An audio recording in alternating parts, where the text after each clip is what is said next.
2021년 3월 25일 오늘 우리가 연동할 말씀은 누가복음 16장의 말씀입니다. 본문 말씀을 자신의 목소리로 함께 읽어보겠습니다.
누가복음 16장의 말씀은 두 가지 비유가 등장합니다.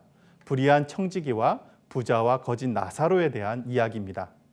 이 두 가지 비유는 1차적으로 돈을 사랑하는 바리새인들을 향한 말씀이었지만 오늘을 사랑하는 우리들에게도 주시는 말씀이기도 합니다.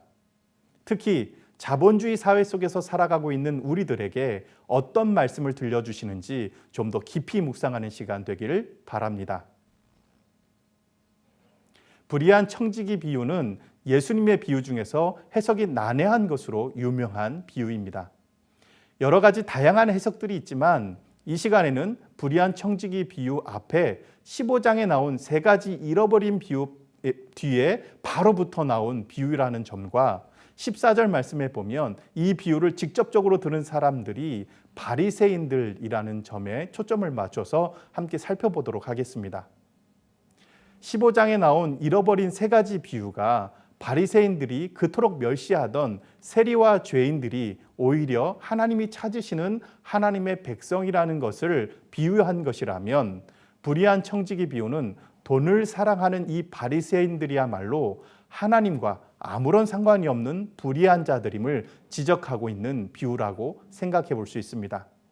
이러한 맥락에서 불의한 청지기 비유의 8절부터 10절까지의 말씀은 예수님께서 반어적인 표현으로 쓰신 것으로 해석해 볼 수 있습니다.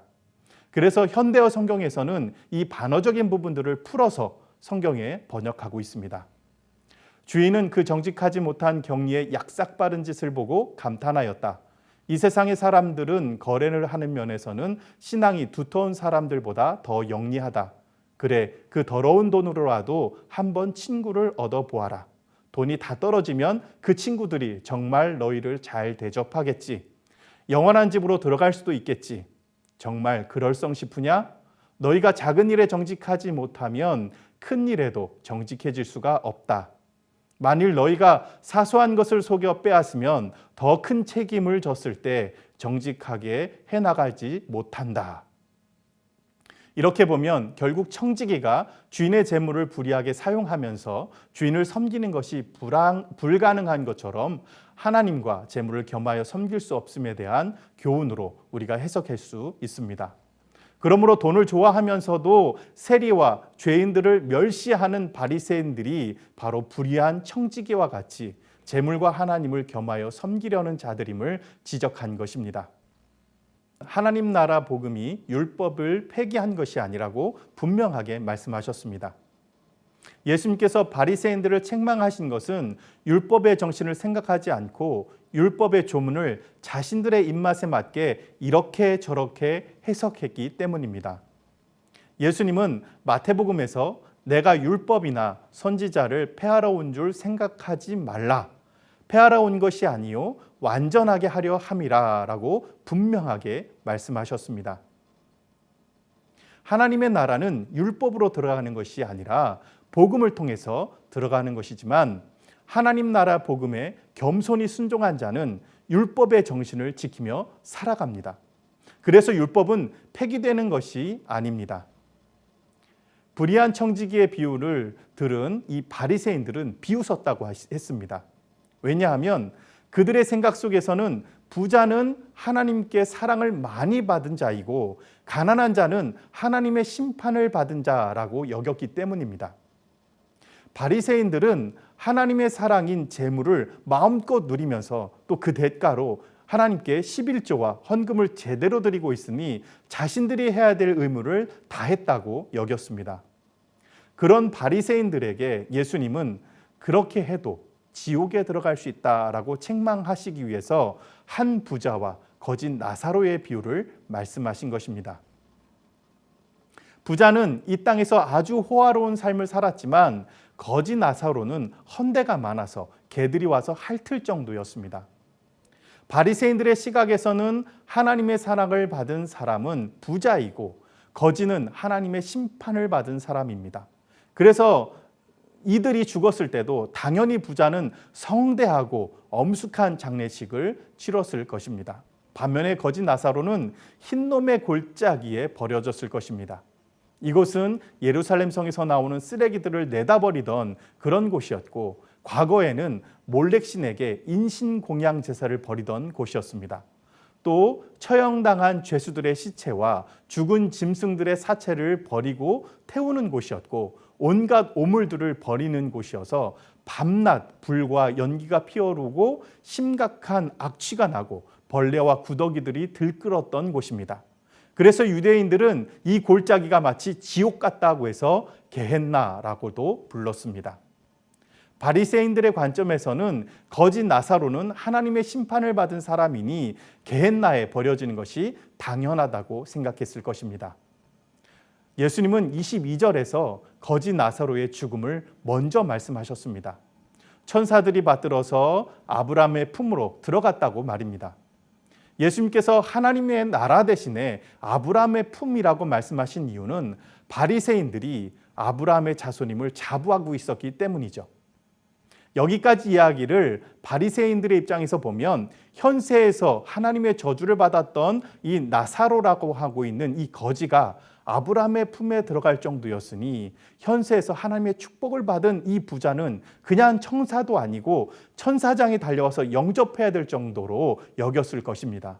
그런데 반전은 그 부자가 영원히 고통당하는 음부에 들어가게 되었다라는 것에서 시작됩니다. 엄청난 고통 가운데 부자는 아브라함과 그 품에 안겨져 있는 나사로를 바라보면서 아브라함에게 자비를 구합니다. 손가락 끝에 찍은 한 방울의 물을 갈구할 정도로 아주 절박했습니다. 그런데 아브라함은 너희와 우리 사이에 큰 구렁텅이가 있어서 건너갈 수도 없고 건너올 수도 없다라고 말합니다. 이 말씀을 통해서 우리는 중요한 사실을 알게 됩니다. 이 땅에서는 언제나 이웃에게 긍휼을 베풀어 줄 수 있는 기회가 있지만 죽음 이후에는 더 이상 기회가 없다는 것입니다. 그러니 이 땅에서 우리에게 주어진 삶이 얼마나 중요하겠습니까? 불의한 청직이나 음부에 들어간 부자를 통해서 재물을 어떻게 사용해야 되는가 다시 한번 생각하게 합니다. 예수님은 하나님의 나라에 들어가려면 재물을 어떻게 써야 된다라고 말씀하시는 것이 아닙니다. 하지만 하나님 나라의 백성들은 음부에 들어간 부자처럼 재물을 사용하지 않는다는 것을 말씀하고 계십니다. 재물은 사용하는 것이지 섬겨서는 안 됩니다.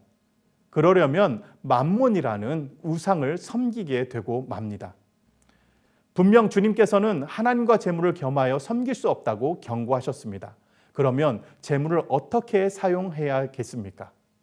예수님께서 이미 우리에게 말씀해 주셨습니다. 너희 소유를 팔아 구제하여 낡아지지 아니하는 배낭을 만들라. 곧 하늘에 둔 바 다함이 없는 보물이니 거기는 도둑도 가까이 하는 일이 없고 좀도 먹는 일이 없느니라. 너희 보물이 있는 곳에 너희 마음도 있으리라.